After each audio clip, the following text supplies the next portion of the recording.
எல்லோருக்கும் வணக்கங்க. நான் பாரம்பரிய ஜோதிடர் ரவிக்குமார். இப்போ நாம் பார்த்துக்கிட்டு இருக்கக்கூடிய ஒரு தலைப்பு பார்த்திங்கன்னா, ஆணி மாதத்துக்குண்டான மாத பலன்களை பற்றி தான் இந்த காணொலியில் பார்த்துட்ருக்குறோம். வரக்கூடிய இந்த ஆணி மாதம், அதாவது பார்த்திங்கன்னா நிகழும் மங்களகரமான பராபவ வருடம் ஆணி மாதம் 1ஆம் தேதி, அதாவது திங்கட்கிழமை அதிகாலையில் தான் பிறக்கப்படுதுங்க. மிருகசீரிஷ நட்சத்திரம் 2ஆம் பாதத்தில், ரிஷப ராசியில், மிதுன லக்னத்தில், செவ்வாயுடைய திசையில் 59 டிகிரியில் தான் இந்த மாதம் பிறக்கப்படுது. இப்படி பிறக்கக்கூடிய இந்த காலகட்டத்தில் மேச ராசி முதல் மீன ராசி வரை பிறந்த உங்களுக்கு எந்த மாதிரியான ஒரு மாற்றங்களை கொடுக்க போகிறார்? மிதுன ராசி நேயர்களே, மிதுன ராசியில் பிறந்த உங்களுக்கு, அதாவது பார்த்திங்கன்னா இந்த ஆணி மாதம் என்னென்ன மாற்றங்களை கொடுக்க போகிறார் அப்படின்னு பார்த்திங்கன்னா, மிதுன ராசியாதிபதி புதன் பகவான், புத்திக்காரகன், ஞானக்காரகன், அறிவுக்காரகன், கல்விக்கு அதிபதி புதன் பகவான் தான். அந்த புதன் பகவான் தன்னோட சொந்த வீட்டிலேயே உக்காந்துருக்கிறது இது ஒரு அற்புதமான வாய்ப்பு. புதன் பகவான் ஒரு ரவுண்டு சுற்றிட்டு வர்றதுக்கு ஒரு வருஷம், சரிங்களா? ஒரு வீட்டில் மேக்ஸிமம் ஒரு வருஷம் இருக்கு, ஒரு மாதம் இருக்கிறாருன்னா 12 வீட்டுக்கு 12 மாதம். இதில் அதிசாரத்தில் அதாவது வக்கரத்தில் போகிறது கொஞ்சம் கம்மியாக இருப்பார், முன்னே போவார். ஆக மொத்தம் ஒரு ரவுண்ட் சுற்றிட்டு வர்றதுக்கு ஒரு வருஷம்னு வச்சுக்கோங்களேன். இப்போ இந்த பிராத்தம் கிட்டத்தட்ட புதன் பகவான் தன்னோட வீட்டில் உட்காந்துருக்கிறது முதல் 7 நாளைக்கு தான். ஏன்னா 8ஆம் தேதியெல்லாம் பார்த்திங்கன்னா தன்னோட ராசியிலிருந்து அடுத்த ராசி கடக ராசிக்கு பெயர்ச்சியாயிருவார். அப்போ மீண்டும் உங்களுடைய புதன், உங்கள் ராசியாதிபதி புதன் பகவான் உங்கள் வீட்டுக்கு வரணும்னா நீங்கள் இன்னும் ஒரு வருஷம் வெயிட் பண்ணணும், சரிங்களா? அது மாதிரி பார்த்திங்கன்னா இந்த புதன் பகவான் 8ஆம் தேதி வரைக்கும் அவர் தன்னோட சொந்த வீட்டில் உங்கள் ராசியிலே உட்காந்துருப்பார். உங்கள் ராசியாதிபதி உங்கள் ராசியில் உட்காந்துருப்பார். அப்போ 8ஆம் தேதி தான் அவர் என்ன பண்ணுறாருன்னா மிதுன ராசியிலிருந்து கடக ராசிக்கு பெயர்ச்சாகிறார். அப்படி பார்த்தா அதுவும் நல்லது தான். ஏன்னா அவர் தன்னோட சொந்த வீட்டில் இருந்துட்டு அடுத்தது கடகராசிக்கு போகிறாரு. கடகராசி யாருடைய வீடுன்னா இந்த புதனுடைய அம்மா வீடு. மனிதர்கள் போலவே கிரகங்களுக்கும் உறவு முறைகள் உண்டு.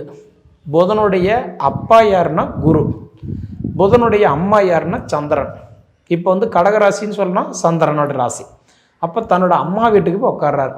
ஆல்ரெடி பார்த்தீங்க அப்படின்னா இந்த ஜூன் மாதம் 1ஆம் தேதி குரு பகவான் தன்னோட மனைவி வீட்டுக்கு அவர் வந்துட்டார்.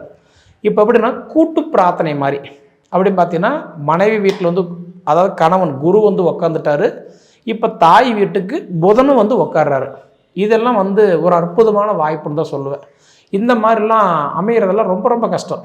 ஏன்னா குரு பகவான் ஒரு வீட்டிலிருந்து இன்னொரு வீட்டுக்கு மாறுறதுக்கு ஒரு வருஷம் டைம் எடுத்துக்குவார். அப்போ 12 வீட்டுக்கு மாறுறதுக்கு 12 வருஷம், சரிங்களா? இப்போ குரு உட்காந்துருக்கிறார் அப்படின்னா மீண்டும் இது போல் கடகராசிக்கு குரு வரணும்னா இன்னும் 12 வருஷம் ஆகும். அப்போ அதே மாதிரி புதன் வரணும்னா இன்னும் ஒரு வருஷம் ஆகும்.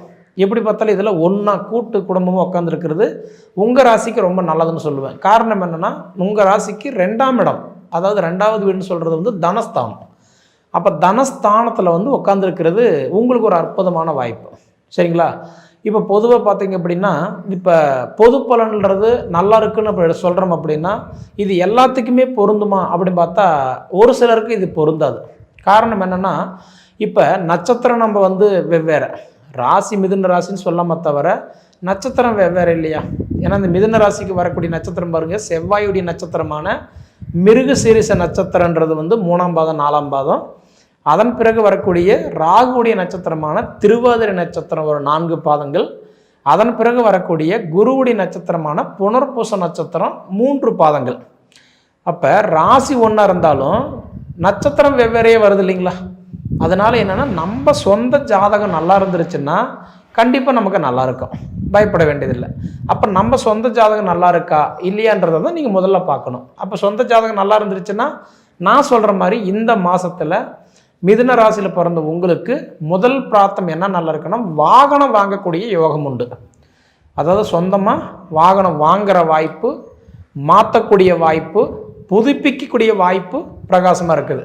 ரொம்ப நாளாக நீங்கள் நினச்சிக்கிட்டு இருந்தீங்கன்னா கண்டிப்பாக இந்த மாதம் சொந்த வாகனம் வாங்கக்கூடிய பிரார்த்தம் உங்களுக்கு கிடைக்கும், சரிங்களா? ரெண்டாவது, கல்வியில் இருக்கக்கூடிய தடைகள் கண்டிப்பாக விலகும்.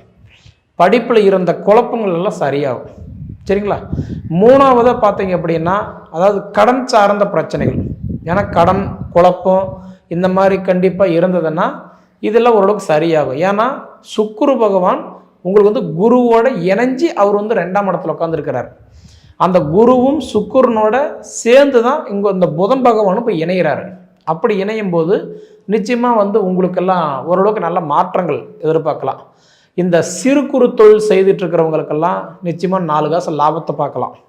அதே மாதிரி இந்த கான்ட்ராக்டாக ஒரு இடத்து வேலை செய்கிறீங்க அப்படின்னா அதில் இருக்கிறவங்களுக்கு தடைகள் கண்டிப்பாக விலகும், சங்கடங்கள் சரியாகும்னு சொல்கிறேன்.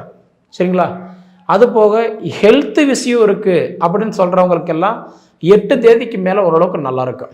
ஏன்னா 2ஆம் இடம்ன்றது குடும்பஸ்தானம். அப்போ அந்த குடும்பஸ்தானத்தில் வந்து இந்த 3 கிரகங்கள் இணையும் போது உடல் உபாதிகள் கண்டிப்பாக நமக்கு சீராக வச்சுக்குவார், ஓரளவுக்கு நல்லா இருக்கும். சரிங்களா? இது எல்லாத்துக்கும் பொருந்துமானா நம்ம முன்ன சொன்ன மாதிரி தான் கண்டிப்பாக பொருந்தாது. சரிங்களா? அவங்களுடைய ஜாதகத்தில் திசா புத்தி நல்லா இருந்துச்சு அப்படின்னா கண்டிப்பாக அவங்களுக்கு மழை போல வரக்கூடிய விஷயங்கள் பனி போல விலகிறதுக்கு கண்டிப்பாக வாய்ப்பு உண்டு. சரிங்களா? அடுத்தபடி பார்த்தீங்க அப்படின்னா உங்களுக்கு வந்து இந்த புதன் பகவான் மாறக்கூடிய தருணம் முதல் 7 நாளைக்கு வந்து மிதுன ராசியில் இருக்கிறதும், பிறகு வந்து பார்த்தீங்கன்னா அவர் வந்து கடகராசிக்கு போகிறதெல்லாம் உங்களுக்கு ஒரு அற்புதமான வாய்ப்புன்னு தான் நான் சொல்லுவேன். அதை தாண்டி வந்து பார்த்தீங்க அப்படின்னா உங்களுக்கு அடுத்தது, அதாவது சூரியன் அவர் வந்து இப்போ உங்கள் ராசியிலே உட்காந்துருக்கிறார். இந்த மாதம் முழுவதும் சூரியன் உங்கள் வீட்டில் தான் உட்காந்துருப்பார். நவகிரகத்திலேயே ராஜா தலைமை பொறுப்பு யாருன்னா சூரியன் தான். ஏன்னா சூரியனுடைய கண்ட்ரோலில் தான் இந்த நவகிரகங்களும் இயங்கிட்டு இருக்கு இல்லைங்களா? அப்போ சூரியன் வந்து உங்களுக்கு ஜென்மஸ்தானத்தில் வந்து உட்காரும் பொழுது கண்டிப்பாக இது எப்படின்னா பிரிஞ்சு குடும்பம் ஒன்றா சேர்றது, குடும்பத்தில் இருக்கிற குழப்பங்கள் சரியாகிறது, எதிர்பார்க்குற விஷயங்கள் நம்ம ஜாதகம் நல்லா இருந்தால் அதுக்கு தகுந்த மாதிரி நல்ல பலன்களை கொடுக்கறது. சரிங்களா? அதனால் எப்படி பார்த்தாலும் சூரியன் 32 தேதி வரைக்குமே உங்கள் வீட்டிலேயே உட்காந்துருக்கிறதெல்லாம் எனக்கு தெரிஞ்சு ஒரு அற்புதமான வாய்ப்புன்னு தான் சொல்லுவேன். சரிங்களா? அதே அடுத்தது வந்து பார்த்தீங்க அப்படின்னா உங்களுக்கு வந்து சுக்கிரன் உங்களுக்கு 2ஆம் இடத்துலையே இருக்கிறாருன்னு சொல்லியிருந்தேன். அது குரு கூட இணைஞ்சிருக்கிறாரு. அப்படி சுக்கிரன் 2ஆம் இடத்துல கொடுக்குறவரை கூரை பிச்சுட்டு கொடுப்பான் சுக்கிரன் சொல்லுவாங்க. சுக்கிரன் இப்போ உங்களுக்கு 2ஆம் இடத்துல உட்காந்துருக்கிறதுனால இந்த கணவன் மனைவிக்குள்ளார இருக்கிற சங்கடமெல்லாம் கண்டிப்பாக சரியாகும். அதாவது கருத்து வேறுபாடுகள் தீரும், நீங்கள் பயப்பட வேண்டாம். சரிங்களா?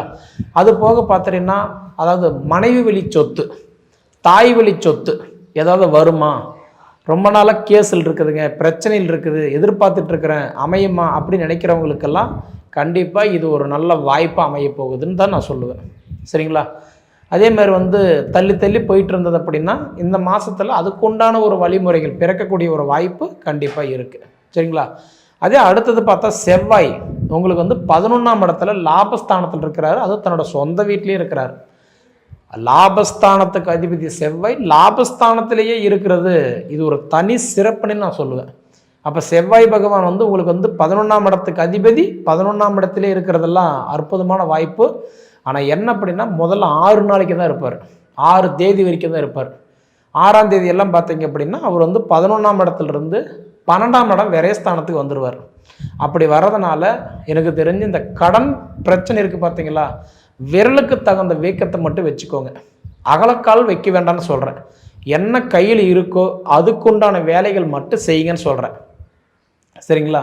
நம்ம பட்ஜெட் என்ன முடியுமோ அது செய்யுங்க. ஏன்னா செவ்வாய் போய் 12ல் மறையும் பொழுது நமக்கு தேவையில்லாத ஒரு சிரமத்தை, தேவையில்லாத ஒரு செலவுகளை வச்சுட்டு போயிடுவார். அதனால் கொஞ்சம் 6 தேதிக்கு மேலே என்ன இருப்பு இருக்கோ அதுக்கு தகுந்த வேலைகளை மட்டும் செய்யுங்கன்னு சொல்கிறேன். சரிங்களா? அதே அடுத்தது வந்து பார்த்திங்கன்னா குரு வந்து உங்களுக்கு 2ஆம் இடம் குடும்ப குருவாக இருக்கிறார். குடும்ப குருவாக இருக்கிறது மட்டும் இல்லை, அவர் வந்து உச்சம் அடைஞ்சு உக்காந்துருக்கிறது இது ஒரு அற்புதமான வாய்ப்புன்னு தான் நான் சொல்லுவேன். சரிங்களா? ஏன்னா குடும்ப குருவாக இருக்கிறார் இல்லையா, அதனால் எனக்கு தெரிஞ்சு இந்த புத்திர பாக்கி தடை விலகிறது, இந்த கம்பெனி எக்ஸ்போர்ட் இந்த மாதிரி எல்லாம் பார்த்தா இருக்கிறவங்களுக்கெல்லாம் இது ஒரு நல்ல வாய்ப்பு அமையும். சரிங்களா? தொழில் நல்லாயிருக்கும், கவலைகள் ஓரளவுக்கு குறையும், கருத்து வேறுபாடுகள் தீரும், இந்த வேலைகள் இல்லாமல் இருக்கிறவங்களுக்கெல்லாம் நல்ல வேலை வாய்ப்புகள் அமையன்னு நான் சொல்லுவேன். சரிங்களா?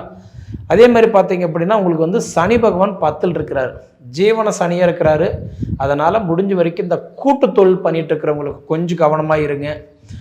சின்ன சங்கடம் வந்தால் கூட பேசி சரி பண்ணிக்கோங்க.